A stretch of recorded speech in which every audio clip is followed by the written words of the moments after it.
नमस्कार, मैं सुमित यादव, आप देख रहे हैं द सुनामी। और इस समय मेरी मौजूदगी ये दरभंगा जिले की गौड़ा बाराम विधानसभा है और ये सबसे चर्चित विधानसभा, बिहार में सबसे चर्चित विधानसभा में से एक, क्योंकि यहाँ से महागठबंधन के दो उम्मीदवार चुनावी मैदान में हैं। एक वीआईपी पार्टी से संतोष साहनी, जो कि मुकेश साहनी के छोटे भाई हैं और वीआईपी पार्टी के राष्ट्रीय अध्यक्ष भी हैं। दूसरे यहाँ से अफजल अली, जो कि आरजेडी के उम्मीदवार हैं। और दोनों उम्मीदवार ये दावा कर रहे हैं कि दोनों उम्मीदवार महागठबंधन के संयुक्त उम्मीदवार हैं। अब कुछ ही दिनों में तेजस्वी जी का आना है, वो किसके चुनाव प्रचार में आएंगे। अभी तक ये माना जा रहा है कि वो संतोष साहनी के चुनाव प्रचार में आएंगे। उनके आने के बाद यहाँ क्या असर होगा, अभी तक जो हम तस्वीर देख रहे हैं वो हम लोग आप लोगों को दिखा रहे हैं लगातार कि क्या गौड़ा बाराम की स्थिति है। यहाँ पे यादव, मुसलमान, ब्राह्मण, मल्ला सब किसकी तरफ जा रहे हैं। आज हमारे साथ बातचीत करने के लिए आरजेडी के चुनाव प्रभारी, यहाँ से गौड़ा बाराम विधानसभा से आरजेडी के चुनाव प्रभारी रामविलास यादव जी, बहुत बहुत स्वागत है साहब चैनल पर। So kindly. तो ये क्या झगड़ा है गौड़ा बाराम में? यहाँ तो कोई झगड़ा नहीं है। हमारे पार्टी के राष्ट्रीय अध्यक्ष लालू प्रसाद यादव जी और हमारे नेता तेजस्वी यादव ने विधानसभा का सर्वे कराया था और उनका घोषणा था सर्वे के आधार पर हम टिकट का बंटवारा करेंगे। सर्वे में बहुत लोग 3 आदमी का नाम गया था, जैसा फाइनल हुआ। उसमें 1 नंबर में वर्तमान जो उम्मीदवार है अफजल अली खां, दो और रतन कुमार तुलसी, जो यहाँ के पूर्व मंत्री बिहार सरकार डॉक्टर माही प्रसाद के इकलौता सुपुत्र हैं। सभी सर्वेक्षण के बाद पार्टी के सुप्रीमो के द्वारा दिनांक 16/10/2025 को हमारे सम्मानित राष्ट्रीय अध्यक्ष लालू प्रसाद अपने हाथ से ये अफजल अली खां को ये यहाँ का सिंबल देने का काम किया। उसके बाद वापस भी तो मांगा गया सिंबल। सुना जाए, सिंबल मिलने के बाद, चूंकि 16/10 को रात्रि में मुझे सिंबल मिला और यहाँ चुनाव का अंतिम तारीख 17/10 को था। हमारे प्रत्याशी पटना से दौड़े आए और 17 को 10 बजे, 11:30 बजे पहला नॉमिनेशन मेरा होता है लालटेन चुनाव चिन्ह पर 3 सीट में। हमारे नॉमिनेशन के बाद 2 बजे 2:30 बजे हमारे नेता मुकेश साहनी के पार्टी से संतोष साहनी ने अपना नामांकन दाखिल किया। मुझे पार्टी से कोई ऐसा डायरेक्ट दिशा निर्देश नहीं मिला, क्योंकि मैं नॉमिनेशन कर चुका था। तो बाद में तो ये खबर आई, लालू जी का एक लेटर वायरल हुआ, उन्होंने वापस सिंबल मांगा, नॉमिनेशन वापस लेने की तारीख अभी वह पत्र हम लोगों ने व्हाट्सएप के जरिए देखा, जिसमें उन्होंने स्पष्टता लिखे हैं। जो पत्र दिनांक 18/10/2025 को जारी किया गया है, जिसमें उनका लिखावट है, जो महागठबंधन की ओर से महागठबंधन का प्रत्याशी संतोष साहनी को ये सीट वीआईपी को दिया गया। लेकिन जब चिट्ठी आया तब तक ये सारा नॉमिनेशन वापसी की तिथि समाप्त हो चुकी। देर तो अभी भी नहीं हुई ना, जब आपके बड़े नेता लालू जी, तेजस्वी जी ये कह रहे हैं कि महागठबंधन के प्रत्याशी वीआईपी पार्टी के नेता संतोष साहनी हैं, तो आप लोग क्यों नहीं संतोष साहनी को समर्थन देते हैं? देखिए, नेता वही होता है जिसको जनता चाहता है। ये आपको भी हम कहते हैं, मीडिया है, जाके जनता से सर्वे करा लीजिए, यहाँ का जनता किसको चाहता है।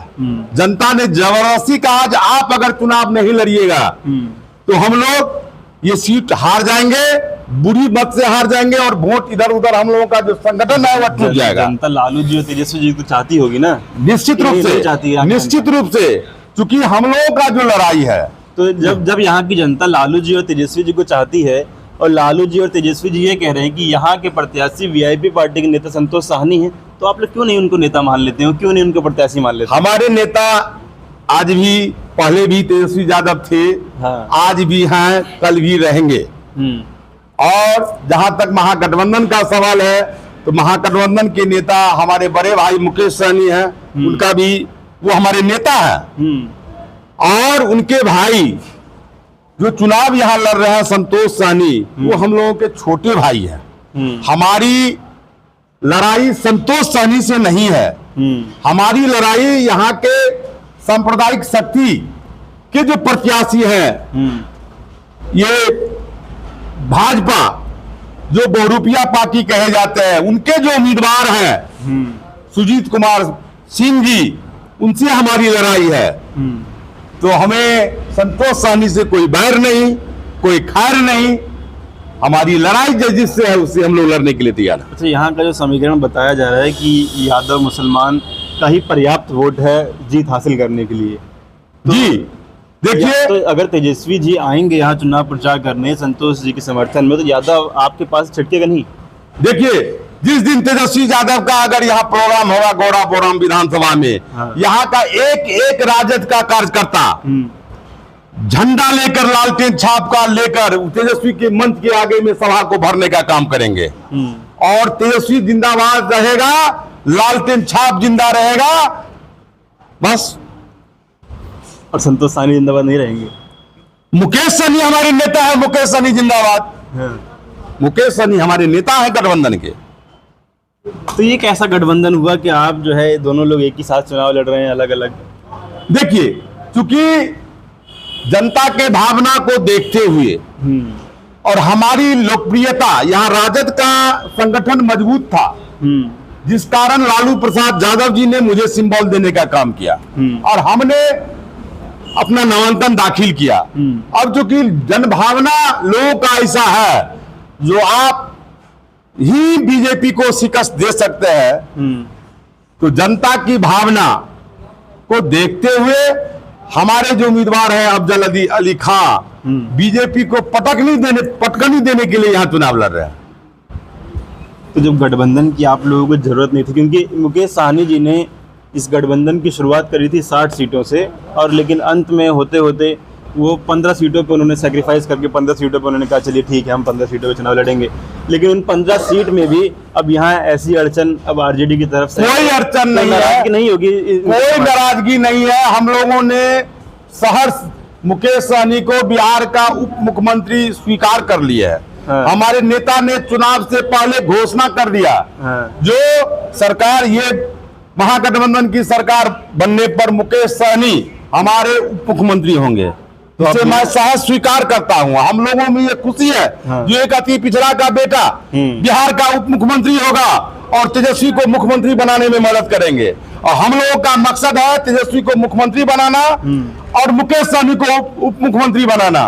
वह कैसे बनेगा, एक वोट यहाँ से गड़बड़ नहीं हो, इस नाते हम लोग आज आरजेडी को मजबूत रहने के कारण यहाँ से अफजल अली खान को लालटेन चुनाव चिन्ह पर वोट देने का यहाँ की जनता काम करेगी और तेजस्वी का एक सीट यहाँ से बढ़ेगा। अच्छा, इतना आत्मविश्वास आप लोगों के अंदर है कि आप ये कह रहे हैं कि बिना शीर्ष नेतृत्व की मदद के आप यहाँ चुनाव जीत जाएंगे? देखिए, जनता सर्वोपरि होता है। हाँ। और नेता हमारा है लालू प्रसाद यादव। एक एक युवा के दिल में तेजस्वी का राज चल रहा है और उनका ये जो डिमांड है, ये जो घोषणा है, जो हर एक परिवार में एक नौकरी देने का काम करेंगे, ये जीविका दीदी को 30,000 रुपया देंगे सीएमओ को, ये संविदा कर्मी को अस्थायी राज्यकर्मी का दर्जा देंगे, 200 यूनिट बिजली फ्री करेंगे, ये वृद्धा पेंशन 1500 रुपया देंगे, माई बहन के योजना 2500 रुपया देंगे। इससे लोग आरजेडी के प्रति उत्साहित है और उन लोगों का मानना है जो ये लालटेन सिंबल पर ही यहाँ से ये यहाँ का उम्मीदवार जीत सकता है, जिस कारण वो भी सिंबल हमारे गठबंधन का है। लेकिन लालटेन चुनाव चिन्ह को यहाँ के लोगों ने पसंद किया है और लालटेन चुनाव चिन्ह ही जीत सकता है, इसीलिए यहाँ का जनता अफजल अली खान को यहाँ उम्मीदवार। चलिए ठीक है, तो अफजल अली खान लालटेन चुनाव लड़ रहे हैं, उनका भी दावा है कि वो महागठबंधन के उम्मीदवार हैं और उनका ये मानना है कि महागठबंधन, ये जो गौड़ाबराम की जो जनता है उनको ज़्यादा मजबूत अफजल अली लग रहे हैं, इसलिए वो अफजल अली के साथ जाएंगे। क्योंकि हारना स्वीकार नहीं है। ये जो सीट बचाना ये जो गौड़ा बराम का जो समीकरण है पिछले चुनाव की अगर हम बात करेंगे तो यहाँ से वीआईपी एनडीए गठबंधन से चुनाव लड़ रही थी और मात्र 1500 वोट के आसपास से पिछली बार अफजल अली यहाँ से चुनाव हारे थे। अब अगर वीआईपी पार्टी से संतोष साहनी चुनावी मैदान में हैं और वो अपने साथ अपने समाज का वोट लेके जाते हैं तो 1500 वोट की रिकवरी जब हो जाएगी तो अफजल अली अपने आप चुनाव जीत जाएंगे। यहाँ के लोग और आरजेडी के लोग ये सोच रहे हैं। बाकी आप लोग क्या सोच रहे हैं इस समीकरण के बारे में और ये जो दोनों सीटों में जो हलचल है दोनों प्रत्याशियों में, इसके बारे में आप लोग क्या सोच रहे हैं? अपनी राय कमेंट बॉक्स में दीजिएगा। फिलहाल वीडियो में खत्म कर रहा हूँ। आप लोगों से मुलाकात अगली वीडियो में होगी। जुड़े रहे हमारे साथ, तब तक के लिए नमस्कार।